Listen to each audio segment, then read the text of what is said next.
Arrête de t'attacher à la motivation et suis le plan. Arrête de t'attacher aux circonstances, aux imprévus. Suis le plan. Suis le plan qui te permettra de réussir ta perte de poids.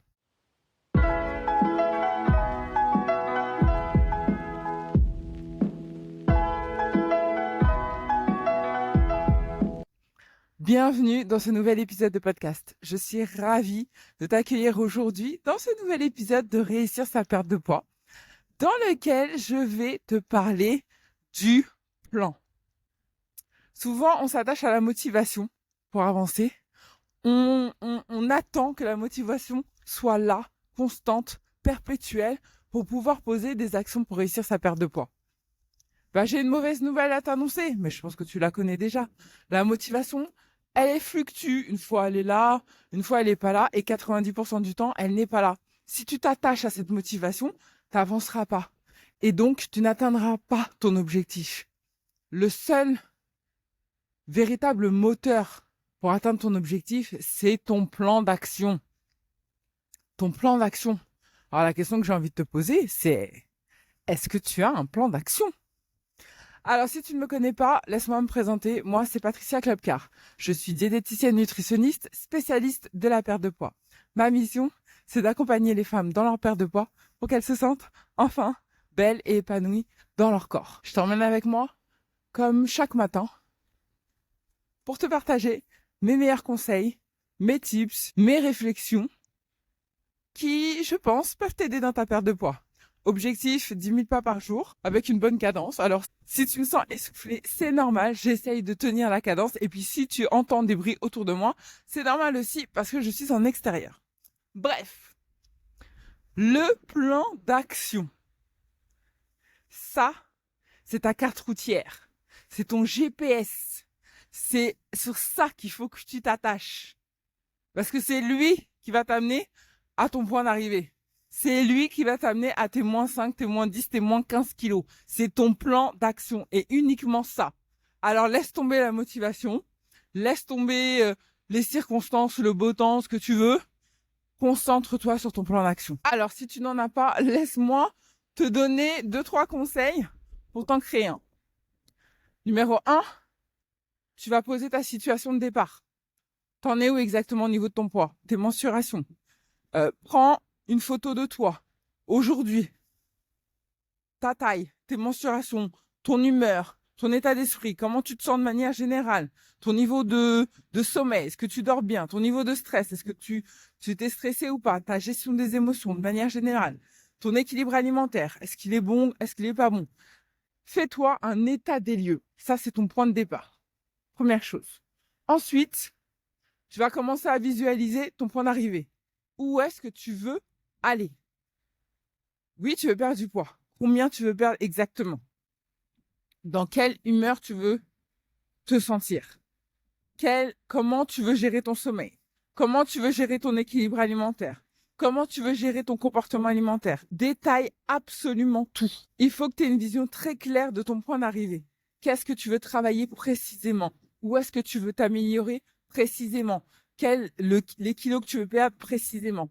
Et j'insiste sur tout le reste autour de la perte de poids. Parce que souvent, tu vas t'arrêter juste au chiffre. Je perds 10 kilos. Ok, mais c'est 10 kilos que tu vas perdre. Tu vas pas perdre que ça, hein. Parce que pour atteindre ces 10 kilos-là, il va falloir que tu mettes des choses en place. Et des choses qui ne reviendront pas. Il va falloir que tu mettes des nouvelles habitudes en place. Et te séparer de certaines autres habitudes.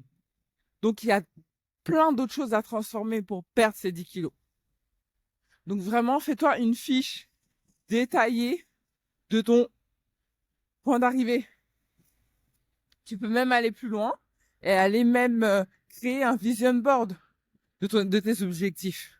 Et te dire, ok, dans tant de mois, parce que, pareil, si tu veux perdre plus de 10 kilos, on compte en mois. Hein. Arrête avec je veux perdre 10 kilos en 2 semaines, oublie. D'accord, soit sur quelque chose de réaliste. Donc, tu fais un vision board. Dedans, tu peux mettre le maillot de bain que tu veux mettre, la robe que tu veux porter, le mood dans lequel tu veux être, le style de vêtements que tu veux porter. Même si de toi à moi, tu peux commencer à porter le style que tu veux dès maintenant. Tu vas pas attendre de perdre tes moins 10 kilos pour le faire. Entre parenthèses, d'accord? Parce que plus tu vas incarner la femme que tu veux devenir, et plus tu auras de chance de devenir cette femme. Et l'incarner, c'est pas dans les moins 10 kilos. L'incarner, c'est maintenant. Mais ça fera l'objet d'un autre épisode, je pense. Donc revenons à nos moutons. Le plan d'action, tu as ton point de départ, tu as ton point d'arrivée. Ok. Ensuite, maintenant, on va créer la stratégie. Qu'est-ce qu'il faut que je fasse? Quelles sont les actions qu'il faut que je fasse pour atteindre cet objectif? Pour chaque action, quelle est l'habitude que je dois mettre en place pour réussir cette action? Donc, tu vas faire une liste de tout ce que tu dois faire, tout ce que tu veux faire pour atteindre ton objectif. Exemple, je veux aller faire mes courses au marché pour manger des légumes frais. Exemple, je veux mettre plus de marche dans mon quotidien et arriver à 5000 pas par jour. Je veux boire plus d'eau quotidiennement. Je veux passer, si je bois 1 litre, je veux passer à 1,5 litre d'eau, par exemple. Je veux diminuer ma consommation d'aliments transformés. Je veux diminuer ma consommation de bonbons. Je veux prendre un petit déjeuner le matin avant de partir au travail. Je veux me coucher plus tôt pour moi avoir envie de grignoter. Tu listes absolument tout. Tu le connais, ce qu'il faut faire, tu sais ce qu'il faut faire, tu sais. Donc, tu te poses et tu notes toutes les actions qui vont te permettre d'atteindre ton objectif. À ce moment-là, tu te demandes pas si c'est possible, si c'est pas possible, si tu vas y arriver ou pas, mais tu as l'habitude de pas y arriver, tu te demandes pas ça. Tu fais une liste objective de ce que tu dois faire. Tu fais cette liste. Donc, on a le point de départ, on a le point d'arrivée, on a la liste. Ensuite, tu vas sélectionner 3 actions principales. Et sur ces 3 actions principales, c'est sur celles-là que tu vas te concentrer les premières semaines ou le premier mois, en fonction de ton évolution. Tu vas pas tout faire en même temps. Parce que ça tient une semaine. Tu vas te concentrer sur 3 points spécifiques que tu vas travailler. Et tu vas être 100% engagé dans ces 3 points. Point numéro 1, action numéro 1. Je vais aller au marché pour m'acheter des fruits et des légumes frais. Ok. Quelle habitude il faut que je mette en place? Tu as ton action, l'habitude. Tu as ton action. Maintenant, tu vas définir l'habitude qui va être en corrélation avec cette action. Par exemple, le dimanche, au lieu de faire la grasse mat jusqu'à midi, je vais me réveiller plus tôt. Donc, je vais me réveiller peut-être à 10h30 ou 11h. Même plus tôt si je veux. Mais je me lève à 10h30 et je prévois d'aller au marché. Si mon marché est le dimanche, bien sûr. Si c'est samedi, ça sera samedi. Peu importe le jour. Mais ta nouvelle habitude, ça va être de te lever à telle heure pour aller au marché. Exemple. Je veux m'organiser mes repas. Ton habitude, ça peut être que le vendredi, soit le matin ou à ton heure de déjeuner, par exemple. Tous les vendredis à midi, je prends 5 minutes pour faire ma liste de courses, pour pouvoir faire les courses de ma semaine le week-end, c'est le samedi. Ou je prévois tous les vendredis de passer ma commande de courses pour être livré.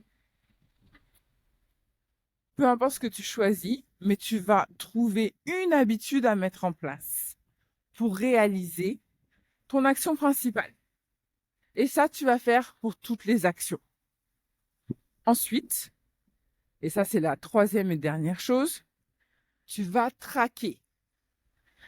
Parce que tu mets en place des habitudes, oui, c'est bien. Maintenant, tu vérifies que tu les fais. Donc, tous les soirs, tu vas cocher dans un tracker si oui ou non, tu as fait cette habitude. D'ailleurs, je te mets à disposition un tracker d'habitude directement en lien en description. Clique, ça va pouvoir t'aider à poser vraiment les habitudes que tu veux mettre en place pour réussir ta perte de poids. Tous les soirs ou tous les matins, comme tu veux. Mais tu vas cocher si oui ou non tu as fait cette habitude. Si tu l'as pas faite, demande-toi pourquoi tu l'as pas faite. Est-ce qu'elle est réaliste pour toi? Est-ce qu'il faut que tu changes l'horaire? Est-ce qu'il faut que tu changes quelque chose pour pouvoir la réaliser? En gros, l'idée, c'est si tu vois qu'au bout de 30 jours, tu n'as jamais réussi à mettre en place cette habitude, regarde comment tu peux l'optimiser. En changeant l'habitude, en changeant l'horaire, en changeant le descriptif, peut-être en la segmentant encore une fois avec une autre mini-habitude, peu importe. Mais l'idée, c'est de traquer et d'optimiser. Logiquement, avec ces conseils, tu devrais avoir un plan d'action du tonnerre.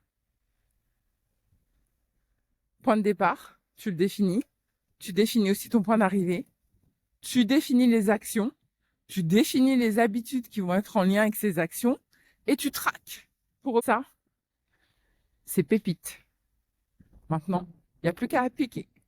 Eh bien, si cet épisode t'a plu, comme d'habitude, je compte sur toi pour le liker, me laisser une petite review si tu écoutes l'épisode sur ta plateforme de podcast préférée. Ça permet de montrer le podcast à de plus en plus de personnes et ça m'aide énormément dans mon travail. Si tu n'es pas encore abonné à la chaîne, bien sûr, je t'encourage à le faire et à partager à une copine qui veut aussi réussir sa perte de poids. Je te laisse là et je te retrouve très vite pour un nouvel épisode. Bisous, bye. Et je suis à 4623 pas. Bientôt la moitié de mon objectif. C'est pas beau ça? Allez, bisous, bye.